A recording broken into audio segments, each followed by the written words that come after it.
انا جعلنا ما علی الارض زینۃ لها لنبلوہم ایہم احسن عملا، ہم نے زمین پر جو کچھ ہے اسے اس کا سنگھار بنا دیا ہے، زیبائش آرائش، آنکھیں چکا چوند ہو جاتی ہیں، نظر کو خیرہ کرتی ہے چمک تہذیب حاضر کی، یہ صناعی مگر جھوٹے رنگوں کی ریزہ کاری ہے، لیکن آدمی جو ہے اسی کا دل دادا۔ لنبلوہم ایہم احسن عملا، دیکھنا چاہتے ہیں اسی عروس ہزار داماد کے زلف کے گراگیر بن کر رہ جاتے ہو یا ہم سے محبت کرتے ہو۔ رخ روشن کے آگے شمع رکھ کر وہ یہ کہتے ہیں ادھر جاتا ہے دیکھیں یا ادھر پروانہ آتا ہے، یہی امتحان ہے، ہمیں چاہتے ہو یا دنیا کو چاہتے ہو۔ انا جعلنا ما علی الارض زینۃ لها لنبلوہم ایہم احسن عملا۔ ایک جگہ سورہ کہف میں حضور کو روکا گیا، حضور ان غرباء اور فقراء صحابہ سے اپنی نگاہیں ادھر ہٹا کر امیروں کی طرف توجہ زیادہ نہ کیجیے۔ وَلَا تَعْدُ عَيْنَاكَ عَنْهُمْ تُرِيدُ زِينَةَ الْحَيَاةِ الدُّنْيَا۔ اے نبی کہیں یہ گمان نہ ہو جائے لوگوں کو کہ آپ بھی حیات دنیاوی کی زینت ہی کو زیادہ اہمیت دے رہے ہیں۔ یہ مشکل مقامات میں سے قرآن مجید کے میں نے اس کی جو سب سے زیادہ قابل قبول جو ایک تعویل ہو سکتی ہے وہ میں کر رہا ہوں کہ نبی کہیں ایسا نہ ہو کہ آپ کے اس طرز عمل سے لوگ یہ سمجھے کہ محمد کی نگاہ میں بھی دولت ہی کی اہمیت ہے، تبھی تو دولت مندوں کی طرف توجہ زیادہ ہے۔ محمد کی نگاہ میں بھی شاید دنیاوی اقتدار جو ہے اسی کی اہمیت ہے، تبھی تو یہ جو قریش کے سردار آتے ہیں انہیں زیادہ وقت دیتے ہیں۔ ہم فقراء جاتے ہیں تو ہماری طرف توجہ نہیں فرماتے۔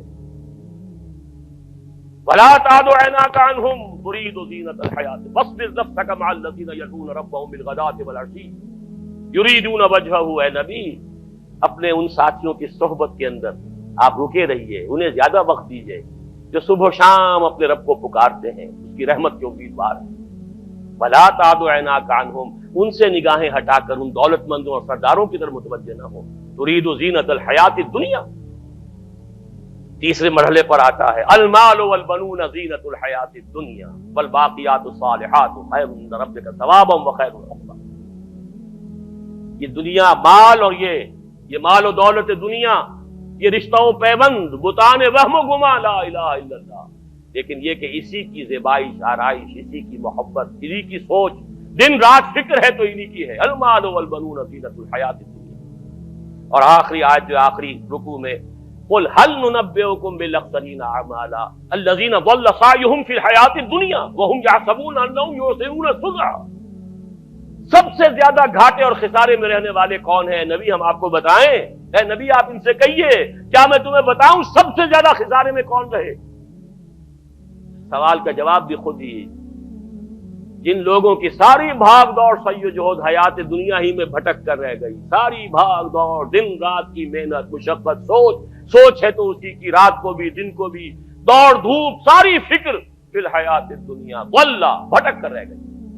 انہی توانائیوں سے آخرت کمائی جا سکتی تھی، انہی چیزوں سے جو اللہ نے دی ہیں اللہ کو راضی کیا جا سکتا تھا، لیکن یہ ساری چیزیں کھپا دی دنیا کے اصول میں، بھٹک گئی۔ وہ تیر نیم کش جس کا نہ ہو کوئی ہدف ہونا چاہیے تھا اللہ کی ذات، لیکن تم نے پہنچا خرچ کر دی یہ ساری چیزیں دنیا کی طرف۔ الذین ضل سعیہم فی الحیات الدنیا وہم یحسبون انہم یحسنون صنعا۔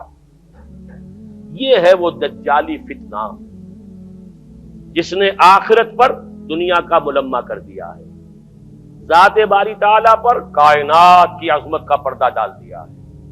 اللہ سے توجہ ہٹ گئی، کائنات، روح کی بجائے جسم، حیات اخروی کی بجائے حیات دنیا۔